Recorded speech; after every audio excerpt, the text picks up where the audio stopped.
Akhlak, sifat alami atau usaha. Sebelumnya, telah kita ketahui bahwa akhlak merupakan tabiat yang melekat pada jiwa seseorang. Pengertian semacam ini akan menimbulkan persepsi bahwa akhlak adalah murni sifat alami pemberian Tuhan kepada seseorang. Pandangan semacam ini tidak selalu salah, tapi juga tidak selalu benar. Karena selain pembawaan alami, akhlak juga dapat diusahakan.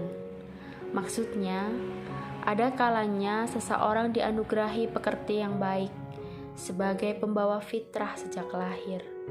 Dalam bahasa sederhana dapat dikatakan, orang itu memang sudah baik dari sananya. Tetapi, ada kalanya juga akhlak yang baik tersebut bisa diraih melalui usaha, yakni dengan membiasakannya dalam kehidupan sehari-hari dan tentunya atas taufik dari Allah Azza wa Jalla. Sabda Rasulullah Shallallahu Alaihi Wasallam kepada Asy-Syaikh Abdul Qais radhiyallahu anhu, sesungguhnya di dalam dirimu ada dua sifat yang disukai Allah, yaitu sifat santun dan tidak tergesa-gesa.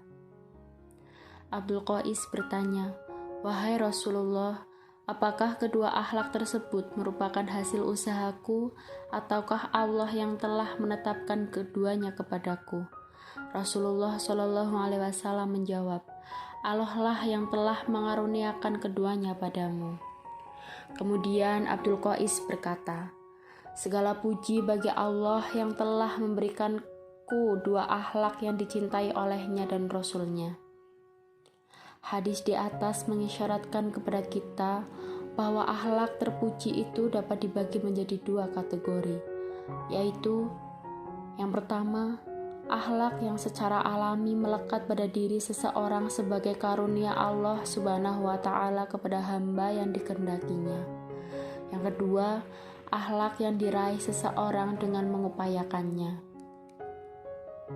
Hal ini sebagaimana pendapat menurut Ibnu Qayyim al-Jauziyah yang mengatakan bahwa semua akhlak mulia terlahir dari dua perkara, yakni kekhusyuan dan tingginya kemauan.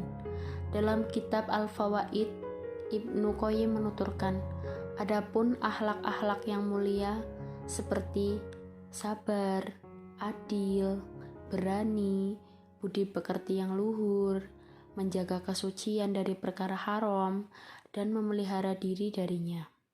Sikap dermawan, sopan santun, pemaaf, memberi ampunan, rela menanggung beban, mengutamakan kepentingan orang lain, kemuliaan diri dari segala perilaku hina, tawadu, qanaah, jujur, ikhlas, membalas suatu kebaikan dengan kebaikan yang serupa atau bahkan melebihinya, menutup mata dari aib orang lain, tidak menyibukkan diri dengan hal yang tidak bermanfaat, sikap hati yang mengoreksi akhlak tercela, dan semacamnya. Maka, semua akhlak yang terpuji tersebut tumbuh dari kekhusyuan dan tingginya kemauan. Allah Subhanahu wa Ta'ala telah mengabarkan tentang bumi ini, bahwasannya dahulu bumi ini khusyuk atau tunduk. Kemudian, bumi dihujani dengan air, lalu ia mulai bergerak. Maka, bumi pun bertambah indah dan elok. Seperti itulah keadaan manusia jika ia mendapat bagian dari taufik atau hidayahnya. Pertanyaannya, manakah di antara keduanya yang lebih utama? Jika Anda bertanya demikian, maka tidak diragukan lagi bahwa sifat alami tentu lebih baik daripada sifat yang diupayakan. Mengapa?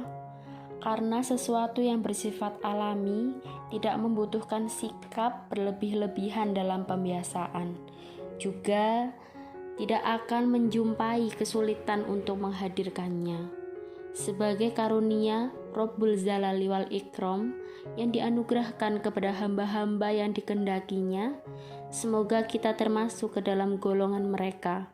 Amin, amin, ya Rabbal Alamin.